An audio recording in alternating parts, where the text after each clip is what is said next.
until today. But I understand him to be a man of conviction and a man who loves our country and is committed to protecting our freedom and our liberty. And so please help me to give a warm New Gloucester welcome to Congressman Dr. Ron Paul.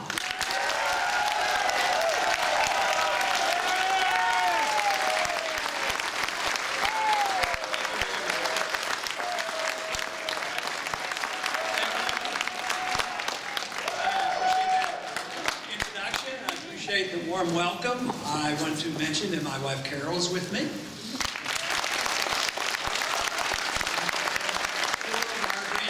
Four out of many grandchildren. It is a delight to be in Maine.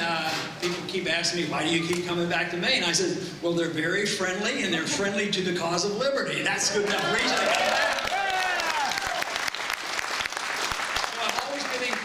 Whether I came up as a candidate or not as a candidate, the reception has always been good. And that is what I like, because the interests that I've had over the years have interested so many citizens here. So basically, if I had to narrow it down to one word, what I'm interested in is liberty. That is my cause. That was the cause of the founders of this country, and that was supposed to be the result of the revolution, which it was. Our revolution is essentially the only revolution in history where the people ended up with more freedom than they had before the revolution. You see revolutions going around the world all the time, and people end up a lot of times with less freedom. We were unique, we did well, we had a good constitution, but I see that we have slipped for about 100 years. We didn't slip in the last 3 years, but unfortunately, some of our problems are bipartisan, and we have to admit the truth. We have to say, what is our purpose? And for me, the purpose of government is to protect liberty. It is not to protect the government secrecy. It's supposed to be there to protect your privacy is what the government should be doing.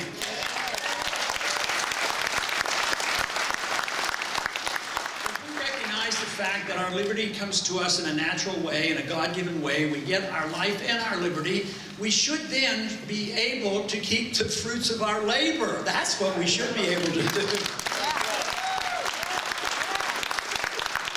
Within a free society, we have to emphasize the importance of property. Property is really the essence of freedom, because it is the understanding that it is our life and our liberty, and we ought to be able to keep our property. Today, we generally have ownership of our property, but the regulators tell us what we can do with our property, and they charge us rent in the form of taxation. So I think that government has not been protecting our rights as well. If we have a free society and protect property rights, you protect contract rights, you protect economic contracts as well as social contracts. You protect economic liberty as well as social liberty. But the Constitution was there to restrain government. That is what it was written for. It was to restrain the federal government. But it did have a few things that it was supposed to do well, and they have not done well at all. One, it was supposed to provide for a strong national defense. Well, we have a strong military, but unfortunately, we have undermined that military by doing way too much. We're bankrupting ourselves by being in too many countries, fighting too many wars. And if we want to solve our economic problems here at home, and cuts us a penny, we need to start bringing our troops home. That's right.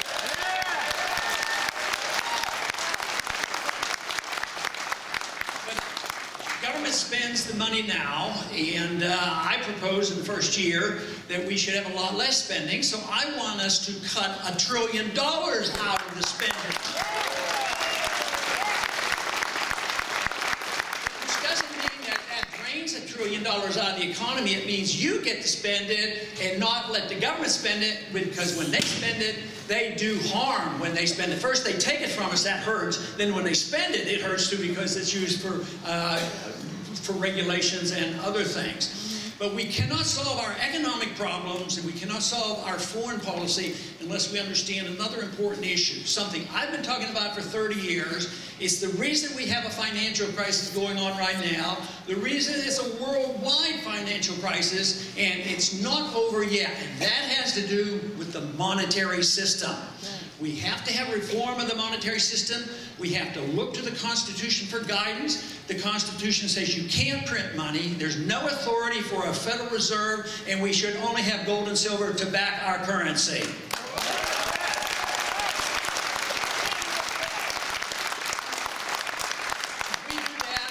endorse the principles of liberty.